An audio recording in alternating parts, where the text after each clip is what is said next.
स्वागत है आप सभी का एक बार फिर से मेरे यूट्यूब चैनल पे। साथियों, आज के वीडियो में पूरी तरीके से डिस्कस करने वाले हैं सीडीपी के दोस्तों इम्पॉर्टेंट क्वेश्चन, जो दोस्तों यहाँ पर क्या होगा कि आपकी परीक्षा में आपको देखने को मिलेंगे और ये क्वेश्चन दोस्तों आपकी तैयारी में काफ़ी ज़्यादा हेल्पफुल होने वाले हैं। तो उम्मीद करता हूँ आप लोगों को ये सारे क्वेश्चंस पसंद आएंगे, तो इसलिए आप लोग वीडियो को लास्ट तक जरूर देखिएगा। इससे पहले भी दोस्तों मैंने यहाँ पर सीडीपी के 2 वीडियो अपलोड कर दिए हैं और एक वीडियो दोस्तों मैंने यहाँ पर ईवीएस का अपलोड किया है। अगर आप लोगों ने इन वीडियो को नहीं देखा है तो आप लोग इन वीडियो को भी देख लीजिएगा। वहाँ पर मैंने सबसे इम्पॉर्टेंट क्वेश्चंस दोस्तों अपलोड किए हैं जो आपके एग्जाम के पॉइंट ऑफ व्यू से काफ़ी ज़्यादा इंपॉर्टेंट होने वाले हैं। तो दोस्तों वीडियो को शुरू करने से पहले आप लोगों से एक छोटी सी रिक्वेस्ट है कि अगर अभी तक आप लोगों ने चैनल को सब्सक्राइब नहीं किया है तो चैनल को सब्सक्राइब कर लेंगे और बेल आइकन को प्रेस नहीं किया तो बेल आइकन को प्रेस कर लेंगे और वीडियो को दोस्तों जितना ज़्यादा शेयर कर सके उतना ज़्यादा शेयर कर देंगे। और दोस्तों आपको नेक्स्ट वीडियो किस टॉपिक पर चाहिए तो आप लोग क्या करेंगे, कमेंट बॉक्स में उस सब्जेक्ट का नाम दोस्तों जरूर लिख देंगे और जिस टॉपिक पे चाहिए उस टॉपिक को आप लिख देंगे तो नेक्स्ट जो मेरा वीडियो होगा वो दोस्तों आप लोगों के उसी टॉपिक पर हो जाएगा। तो चलिए दोस्तों शुरू करते हैं आज का अपना वीडियो। तो सबसे पहले दोस्तों क्वेश्चन यहाँ पर हमें देखने को मिल जाता है, सीखने का स्थानांतरण यानी कि ट्रांसफर ऑफ लर्निंग का अर्थ क्या है। सीखने के स्थानांतरण का जो अर्थ है वो क्या है, इसको समझते हैं। ऑप्शन है एक विषय को भूलकर दूसरा सीखना, या फिर दूसरा ऑप्शन है एक परिस्थिति में सीखी गई बात का दूसरी परिस्थिति में उपयोग करना, तीसरा ऑप्शन है केवल परीक्षा में उत्तर लिखना और चौथा ऑप्शन है केवल रटकर याद करना। तो सबसे पहले दोस्तों हम समझते हैं स्थानांतरण।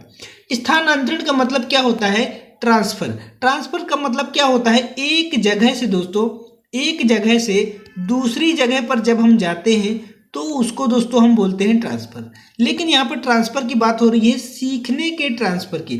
तो अगर सीखने के ट्रांसफर की दोस्तों यहाँ पर बात की जाए तो सीखने का ट्रांसफर क्या होगा, सीखने का ट्रांसफर दोस्तों हमारा निकल के आ जाएगा एक परिस्थिति में सीखी गई बात का दूसरी परिस्थिति में उपयोग करना, यानी उत्तर नंबर बी हमारा हो जाएगा सही। एक परिस्थिति में सीखी गई बात का दूसरी परिस्थिति में उपयोग करना। व्याख्या इसकी समझ लेंगे, जब बच्चा पहले से सीखे हुए ज्ञान या अनुभव का प्रयोग नई परिस्थिति में करता है तो उसे सीखने का स्थानांतरण कहते हैं। मान लीजिए बच्चा, आप यहाँ पर एडिशन बच्चे को सिखा दिया, लेकिन जब बच्चा मल्टीप्लिकेशन में आता है तो बच्चा खुद से अपने दिमाग से दोस्तों यहाँ पर एडिशन वाली धारणा को भी वहाँ पर बता देता है। जैसे आपने कहा कि 2 × 2 तो यहाँ पर 4 आंसर आता है, लेकिन बच्चा कहता है सर अगर हमने 2 + 2 कर दिया तो भी यहाँ पर 4 ही निकल के आ जाता है। यानी बच्चे को जो हमने एडिशन सिखाया था उसके आधार पर बच्चे ने यहाँ पर मल्टीप्लिकेशन की अवधारणा को भी एडिशन से करके दिखा दिया, यानी कि उसका एक सीखा हुआ ज्ञान दोस्तों नई परिस्थिति में उसके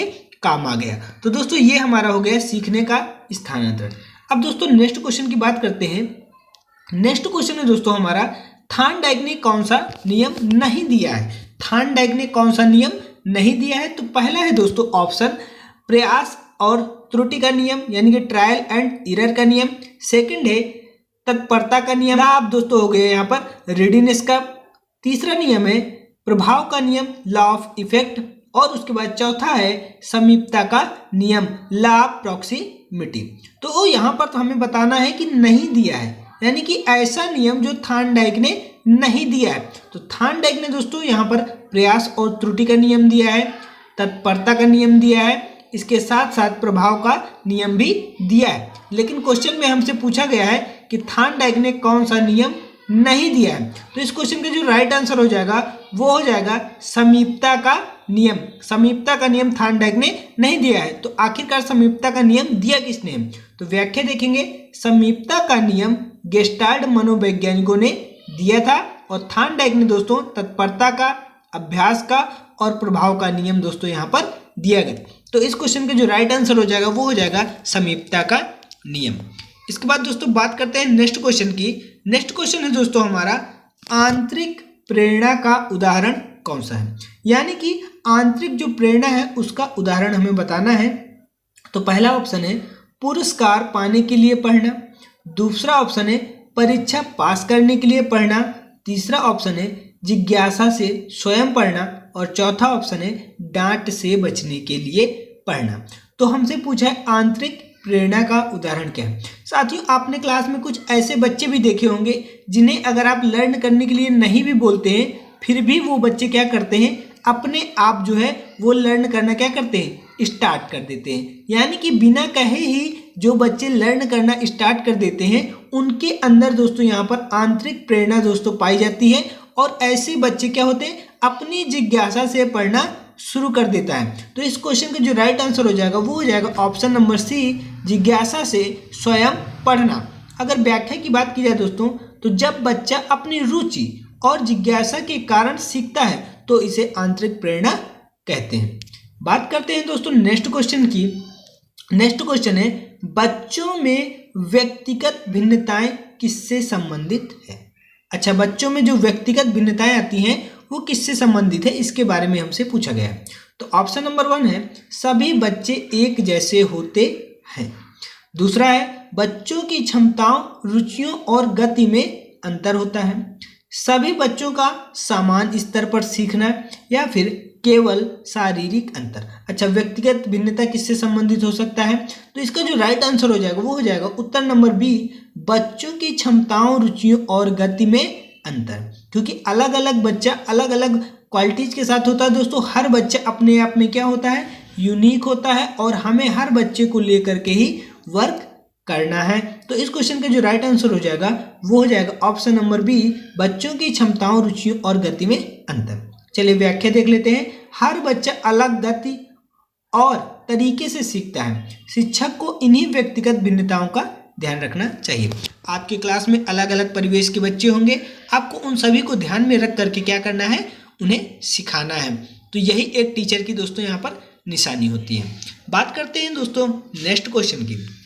तो नेक्स्ट क्वेश्चन है दोस्तों हमारा, गार्डनर का बहुबुद्धि यानी मल्टीपल इंटेलिजेंस थ्योरी किस बात पर जोर देता है। गार्डनर जो बहुबुद्धि का सिद्धांत दिया है वो किस बात पर अधिक जोर देता है, केवल भाषाई बुद्धि पर, बुद्धि केवल IQ टेस्ट से मापी जा सकती है, या फिर बुद्धि कई प्रकार की होती है, सभी बच्चे एक समान बुद्धिमान होते हैं। तो इस क्वेश्चन का दोस्तों यहाँ पर राइट आंसर पढ़ते हैं। सबसे पहले तो बहुबुद्धि का सिद्धांत नाम से ही स्पष्ट होता है कि बहुत बुद्धि यानी कि अलग अलग बुद्धि।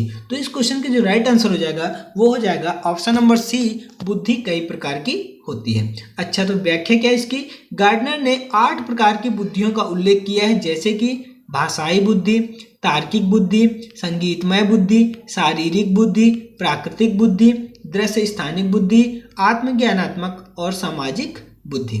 साथियों, अगर आप लोगों को ये वीडियो पसंद आ रहा हो तो आपसे छोटी सी रिक्वेस्ट है कि वीडियो को आप लोग जो है शेयर जरूर कर दीजिएगा, और साथियों अगर चैनल को सब्सक्राइब नहीं किया है तो चैनल को आप लोग क्या कर लीजिएगा, सब्सक्राइब कर लीजिएगा।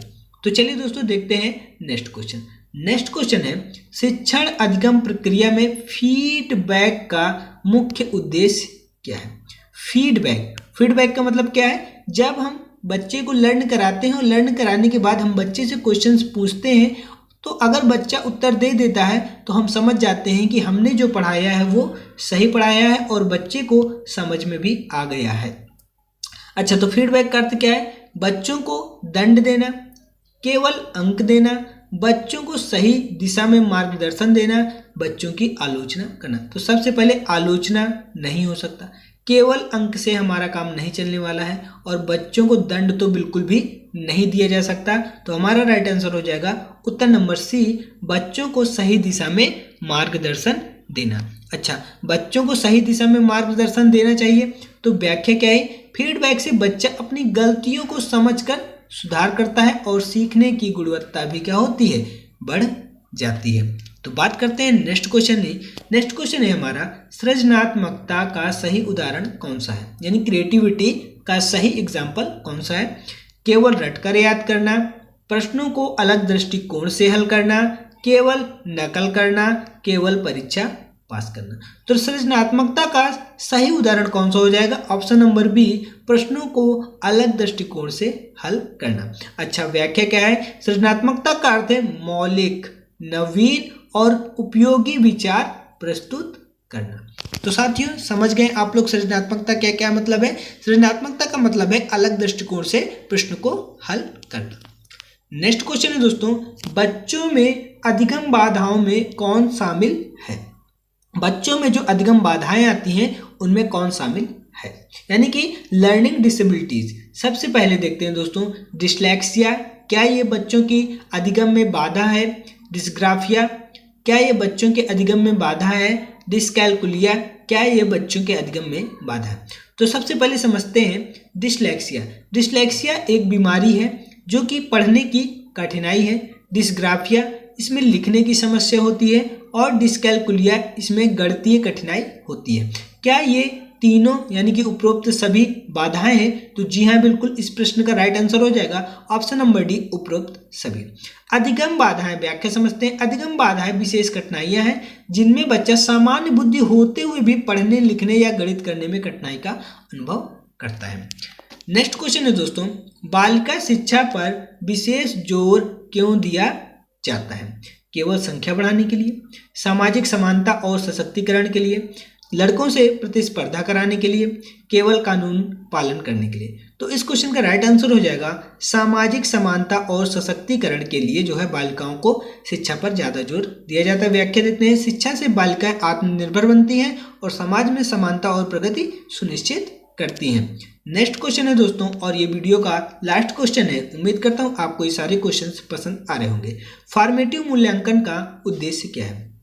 बच्चों को प्रमोट करना, शिक्षण सीखने की प्रक्रिया में निरंतर सुधार करना, केवल सालाना रिपोर्ट कार्ड बनाना, केवल प्रतियोगिता कराना? तो इस प्रश्न का जो राइट आंसर हो जाएगा वो हो जाएगा ऑप्शन नंबर बी, शिक्षण सीखने की प्रक्रिया में निरंतर सुधार करना। व्याख्या देखते हैं, फॉर्मेटिव मूल्यांकन कक्षा में प्रतिदिन साप्ताहिक रूप से किया जाता है, प्रतिदिन या फिर साप्ताहिक रूप से किया जाता है ताकि शिक्षक तुरंत सुधारात्मक कदम उठा सके। तो इस प्रश्न का राइट आंसर हो जाएगा ऑप्शन नंबर बी।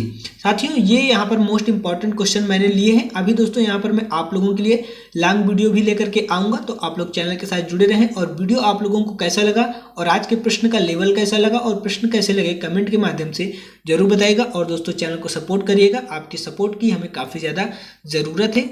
आपका सपोर्ट अगर आप हमें करना चाहते हैं तो प्लीज़ चैनल को सब्सक्राइब और वीडियो को शेयर जरूर कर दीजिएगा। मिलते हैं दोस्तों नेक्स्ट वीडियो में।